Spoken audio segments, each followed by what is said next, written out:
Alright, so picking up where we left off, the Founding Fathers have just signed the Declaration of Independence, July 4th, 1776, and in that time there was a lot of enthusiasm. Washington again had removed the British from Boston, so there were currently no British troops in North America. Of course, they need to be back, but there's a lot of exuberance and people are feeling really good about the revolution. But that is going to change pretty quickly because not too long after that, the British are going to come back in force. They're going to return with a massive navy and tens of thousands of troops and attack the city of New York. Washington is going to rally the Continental Army the best he can to defend the city of New York, but because of the fact that New York is really a series of islands, and the British have such an overwhelming naval force and really such an overwhelming military force in their army, that Washington is soundly defeated at the Battle of New York, arguably his worst defeat of the entire war. The British are feeling pretty confident of the victory. In fact, they send General Howe, who is in charge, sends someone to meet with Washington, offering him terms of surrender, which he assumes he's going to accept. And the man that General Howe sends says to Washington that he has pardoned, so he'll let Washington and some of the other guys walk free if they just give up now. To which Washington famously replies, "Those who have committed no fault want no pardon." Basically saying, look, as far as we're concerned, we're doing the right thing and we're not going to surrender. Luckily for Washington, the British were much more concerned about capturing the city than defeating his army, which is going to give him time to retreat. So he flees New York, he flees into New Jersey and basically lives to fight another day, but the Revolutionary Army has been soundly defeated, and people are really questioning, was Washington the right choice? And the sobering reality of actually having to defeat the British army is setting in. And after the joy and exuberance of, just earlier in July, people are really kind of starting to question themselves, was this the right course of action? And Washington is going to be basically stuck in Trenton. The problem is he needs a victory. The cause of the revolution is kind of looking lost, people are deserting, and he's very much afraid that his army is going to fall apart. So he kind of risks it all in a desperate gamble at the Battle of Trenton. He decides to attack Trenton, New Jersey, which at that time was occupied by the Hessians. Hessians are Germanic mercenaries hired by the British, and he plans to attack on December 25th, so that is Christmas Day. Attack that night. So actually it's the night of the 25th, the morning of the 26th, hoping of course to catch them off guard. They're going to be more busy about celebrating, not so concerned, not thinking that a battle is on their way. Most fighting did not happen during the winter in the Northeast because it snows there and it's not good conditions for fighting. But he is going to gamble. He is on one side of the Delaware River, so he has to come across the Delaware River using ferries, and then come down and attack the battle of the city of Trenton. So he very famously crosses the Delaware. This is a famous painting of that crossing. It was pretty hazardous. This picture shows him, of course, standing up very nobly. He would not have been standing that night. He had standing orders that if anyone fell in the water, that they were to be left behind because they could risk capsizing the entire boat trying to get them back in. So I'm pretty sure him and all of the other soldiers were hunkered down as much as they could to make sure they weren't falling out of those boats. And the crossing took longer than he thought, but ultimately it was very, very successful. They were able to cross through. They attacked the town of Trenton. The Hessians were caught completely off guard, and that allowed them to gain this great victory, which really was his first real victory of the war, and is going to renew confidence that Washington is the right guy, and it's going to have people come back, and more people are going to join the army to keep it going.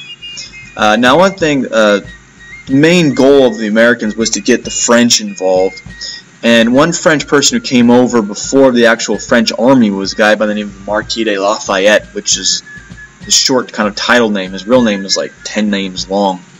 But he is a French noble. So he was born like he's the descendant of European knights. He can trace his lineage back. He's from a warrior family.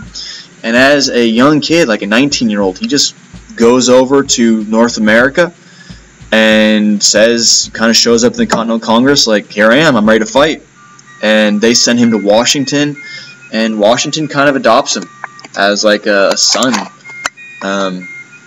Washington sees how good this guy can be, and him and Washington kind of develop a father-son relationship, and Lafayette becomes intensely loyal to Washington throughout the war. And Lafayette, and in addition to being a very good commander, is going to be instrumental in convincing the French to finally join the war. And a cool little story, Lafayette, after the war, is going to go home. He's eventually going to come back to the United States, and while he's there, he does a whole tour of the United States at that time, back in the 1800s, and he's a hero. Goes around, really just tours the entire thing, and cities are named after him. Statues are erected of him. And along the way, he stops, and he actually collects soil from Bunker Hill, and takes it back with him to France. And when he dies, here he is, he's buried in Paris's tomb. But he's actually buried in American soil, so he's buried in that dirt he took with them from Bunker Hill. So he's kind of the son of two worlds. You can see the American flag flying over his tomb. And in his honor, he was given, upon his death, posthumously full American citizenship, and all his descendants are granted full American citizenship just because of his contribution to the war. But the battle that really convinced us, so the French, we wanted to get them on their side. Benjamin Franklin was in France trying to convince the king, but we needed proof that we could beat the British, and that proof comes in the turning point of the war, arguably at the Battle of Saratoga. So the British have captured New York City, and from there, the thing is, the generals of the British kind of are in disagreement of what to do. The overall strategy is to try to cut off New York. So the British, thinking this was more of a Massachusetts, more of a Boston, New England thing, if they cut off New England from the rest of the colonies, they can much more effectively contain the rebellion. Now the problem is, they were trying to march down here. General Howe, kind of against his orders, just kind of as he wanted to, is going to march on the continental capital of Philadelphia, and he's going to capture it. But when he captures it, he's kind of unwilling to leave. So General Burgoyne is going to march down from Canada, and the Americans are going to meet him at Saratoga. Okay, George Washington is still in the south here. He's still down here, so he's not going to be part of this directly. But two commanders, Horatio Gates and Benedict Arnold, are going to encounter Burgoyne at the Battle of Saratoga. And this is a very large-scale battle. General Howe was counting on General Burgoyne was counting on reinforcements from Howe, but he never came, and he quickly found himself outnumbered. The Patriot cause is swelling. The British actually allowed their Indian allies to attack settlements in New York, which turns a lot of people who are kind of on the fence of supporting the revolution into patriots.